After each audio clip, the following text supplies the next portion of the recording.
Roy Smith is our corn and soybean market analyst this week. U.S. farmers are now midway through planting this year's corn crop. The latest progress report shows growers have put 55% of their corn in the ground, along with 13% of their soybeans. Nebraska's farmers have planted 57% of their corn and 12% of their soybeans. Iowa's producers, meanwhile, used last week to sow over half of their corn crop. The increase of 54 points was the biggest jump in the nation. Uncharacteristically, Minnesota leads the nation in corn planting progress with 83% finished. We talked with Roy Wednesday afternoon and started by asking for an update on planting progress and moisture conditions in his area of Plattsmouth, Nebraska. Well, first of all, planting is going along real fast. We've had some nice days, we've had some moisture, but no big floods or no extended periods. And with the size of planter equipment that we have these days, you don't have to spend very many hours in the field to get a lot done. Moisture-wise, we've been getting rain just right along, nothing really gully washing, and so we've had some time in between the rains to get the crops planted, and I'd say that most of the growing conditions look pretty good right now in Cass County. To get an update on where we've been since we last talked, you've now sold out of old crop soybeans. What was your thought process doing it? Well, the thought process was that normally I have what I call a drop dead date of December 31st. I want all my soybeans sold. The last 3 years, there's been a little rally in the spring that would give you maybe a few pennies more if you had some beans to sell. So I held back 20% of my 2014 crop of soybeans to see if in fact we would get a rally, and we did, and it was enough to make storing beans on the farm a paying proposition if you don't mind scooping beans to get the bins cleaned out. And so I say that dead cat bounce strategy works very well in most years. We left a few pennies on the table in 2014 just because the market went up quite a bit. Now, it didn't get to where most people wanted it to, because a lot of people had to target a $10 cash, and we didn't get that. Where are you in your corn sales for old crop?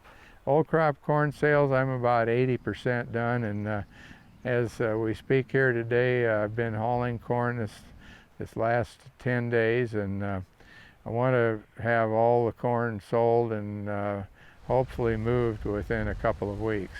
Because?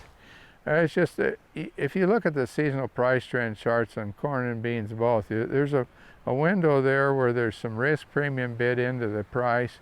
I say the normal window is April 1st to May 15th, or April 1st to May 15th, or April 15th to May 15th. Kind of depends on how your work schedule works, but that's a real good time to set some targets and get something moved, because once the crop is in the ground, then your risk premium starts to fade away, and so does the price. Are you already looking, or should farmers already be looking at your drop dead date in July?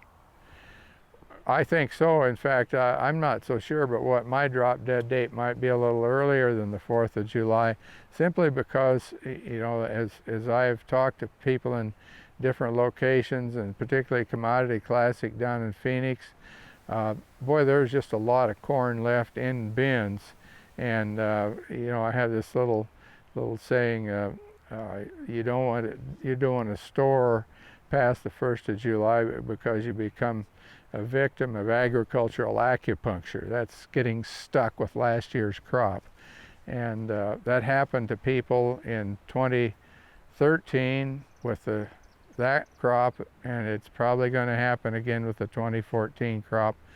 And the way to avoid that is, this is ideal time to be making sell something. In the new crop, is there anything that you see that would make you lean towards trying to sell, or I guess how would you advise farmers to start thinking about that?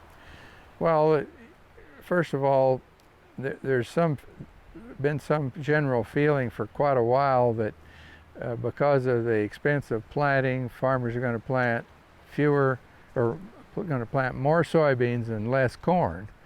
And personally, I don't think that'll happen. We talk about that every year, and very seldom does it happen. But I would say the fact that that idea is prevailing in the trade may mean that we're going to get a nice little rally along here somewhere. Now, where would that be? One possibility is a normal seasonal high in the middle of June. Another one is the possibility of August, that there'll be a little bit of a surprise because of who knows what, some kind of weather phenomenon or something. But there's always a chance for a rally when you don't expect it, and that would be the time that you want to have the finger on the trigger to make new crop sales.